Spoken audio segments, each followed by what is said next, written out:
Hi everyone, good evening. I'm Jayne at Rockin' Worms. What I'm going to share with you tonight is my worm chow recipe, even though I hesitate to even call it a recipe because I use, and I encourage you to use, what you have on hand or what you can source cheap, okay? So everything is going to be the items or something similar, a lot of substitutes, a lot of alternatives, okay? So let's get into it. And I'm gonna put my glasses on. This here is a sample of some of the things you can use in your worm chow and are certainly things I use in my worm chow. And I'm gonna go through these as I use them.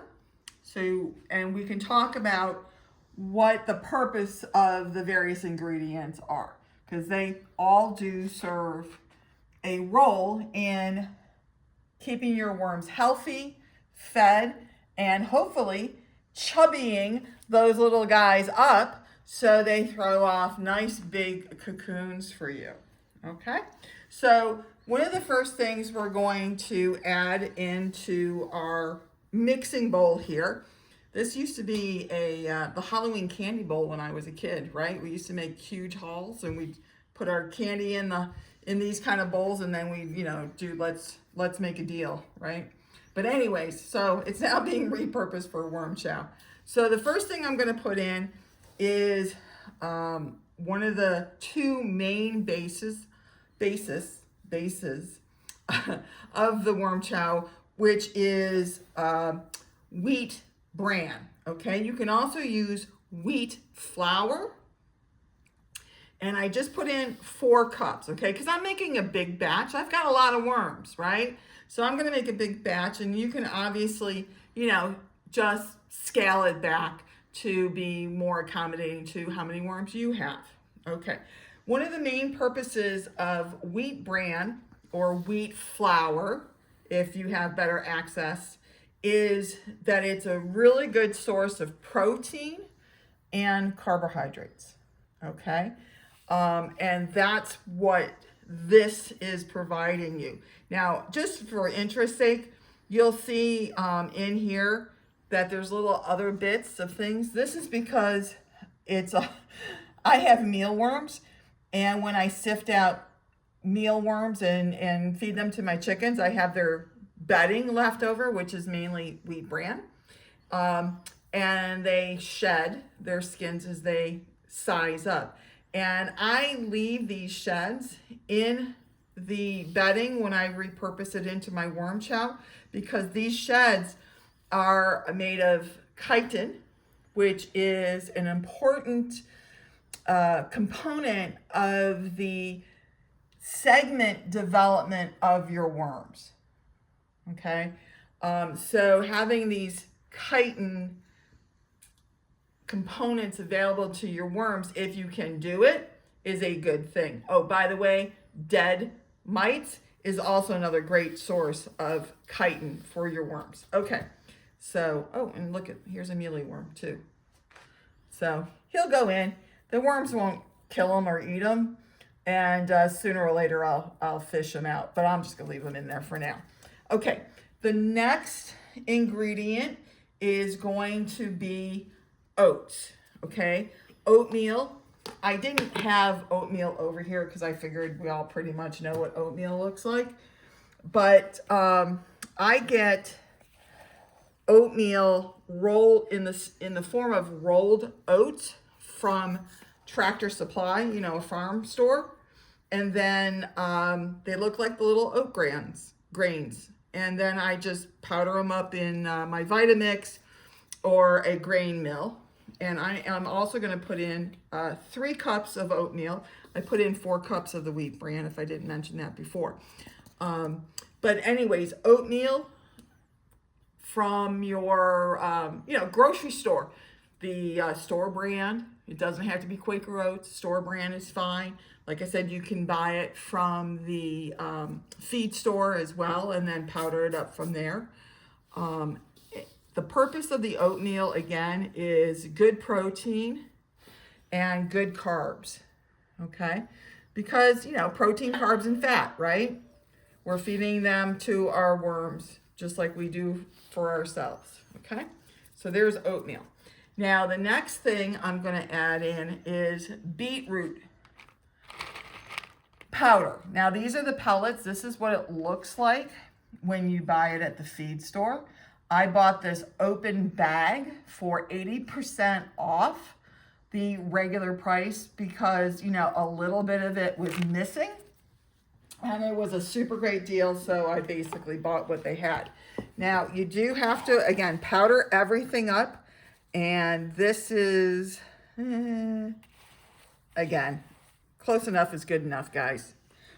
This is what the beetroot looks like when it's powdered. It's actually not a powder. It's more of a granular feel to it. But I'm going to put in a cup of that, okay? And when you put this into your food processor or your blender, just be aware that it's going to sound like in the beginning like you're trying to pulverize rocks, and it's kind of scary, but it does break down fairly quickly into this granular powder, okay? Now the next thing I'm going to add is chicken food, okay? This is layer pellets, and this is meat bird crumbles, okay? Now, I can add either or both to the worm chow. And what I'm gonna add first is chicken layer, ground up, and I'm gonna, again, do about a cup. And honestly, guys, I'm just kind of making these amounts up as I go along because I haven't found that my worms react negatively or overtly positively if I add more or less of any particular individual ingredient. So again, don't freak out about it. Use what you got or what you can get your hands on cheap. Now the meat crumbles are already pretty much, you know, a good size. So I'm just going to take a scoop of those. Now, one thing I want to say about, I'm going to just start mixing this up. We're going to, you know, add in a few more items, but I may as well mix this up a little bit while I talk to you. Layer feed, chicken layer feed. First of all, you don't want it medicated, but here's the secret. They don't make medicated chicken layer feed. They make medicated chick feed for baby chicks, and that's not what you want, okay? So just get the layer feed or the meat bird feed. Now here's the difference. Layer feed has calcium added to it because the chickens are laying eggs, and chickens use a lot of calcium to make those eggs. The National Weather Service has issued a tropical weather So that we need to provide our worms with lots of calcium available to them, as I talked to you about in the previous video on protein poisoning. Calcium is an important ingredient in staving off the opportunity for protein poisoning to come in. I'm sorry about the weather here. Hurricane is coming to Florida. So I'm getting weather announcements. So I apologize for that, but that's the way life is. Okay. Next, I'm going to add in vegetable powder. Okay. And this is just dried vegetables and fruit, pureed, dehydrated, powdered up, and put into the worm chow. And this again just adds a big variety of foods into the worm chow, so they're getting all sorts of different vitamins and minerals because, you know, a varied diet is important. Now, I do realize I just forgot to mention about the contrast to meat bird. Okay, so we're going to add in layer feed because it has a lot of calcium in it, okay? It's like a minimum 3%. Meat bird feed does not have calcium in it. Chick starter feed does not have calcium in it because neither one of those types of birds need calcium in order to fulfill their life function, okay? Meat birds are only alive for several weeks. They never mature to lay eggs. That's not their job. And obviously baby chicks don't lay eggs. So they don't need the extra calcium as well. Now, what meat bird crumbles do provide is a higher source of protein, because again, the higher protein along with the other ingredients, you know, fats and other carbs, provide optimal growth for chicks and for meat birds. And we're leveraging that mixture that provides optimal growth to chickens to provide optimal growth to our worms, okay, if that makes any sense. But we again want lots of calcium in our worm chow so we don't, you know, flirt with protein poisoning. So it's always a good idea to add in some layer feed if you can get your hands on it. And of course, as I talked about in the protein poisoning video, there's other sources of calcium as well. So if you don't have layer feed, you know, don't panic. You can put in calcium from other sources, including eggshells. Okay? Now, the next thing I'm going to add is scratch grains. Bird seed provides the same function. And again, I have it powdered up because I do a big batch all at once. And then I store them in these buckets that I get for free from a local bakery. And I just ask them for their garbage and they give it to me, and I come home and I wash them out, and I store lots of things in these buckets. It's fantastic. Okay, so the next thing I'm going to add is just a bit of this, basically it's mystery flour. I can't remember what it is. I bought it when I was making some type of gluten-free breakfast biscuit. And I lost track of what it is, but it's some type of flour, so I'm going to put in there. Flour, again, is good protein. Now, the next thing I'm going to add, this is actually pumpkin seeds, okay? I have a lot of pumpkin, calabaza, that I get from my veg guy. I also have a lot of squash, which is obviously pumpkin adjacent in my garden. And what I have found is that I don't particularly like to put pumpkin seeds or squash seeds directly into my worm bin, okay? The seeds seem to take forever to break down, for the worms to get into them.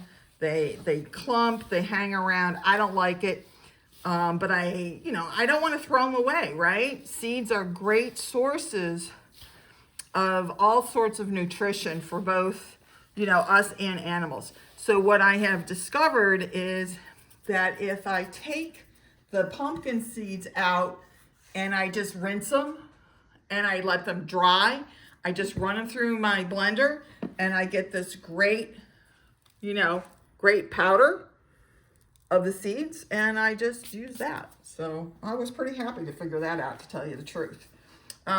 Now, the last thing I am going to add is Cheerios. This is cereal, Cheerios.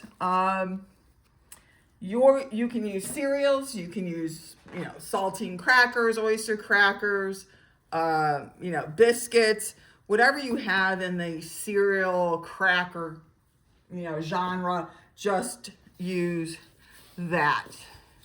And what we're adding here, again, protein, carbs. If your cereal is fortified, with those 10 essential vitamins, for that healthy breakfast, those vitamins are just as good for your worms as they are for your 10-year-old. Okay? So this is, I believe, my worm chow. Okay? So what am I going to do with it next? Is I'm going to put it into my working container, which is a 1,000-year-old cereal holder. I don't even know how old this thing is. So I just fill it up and snap the good old top on.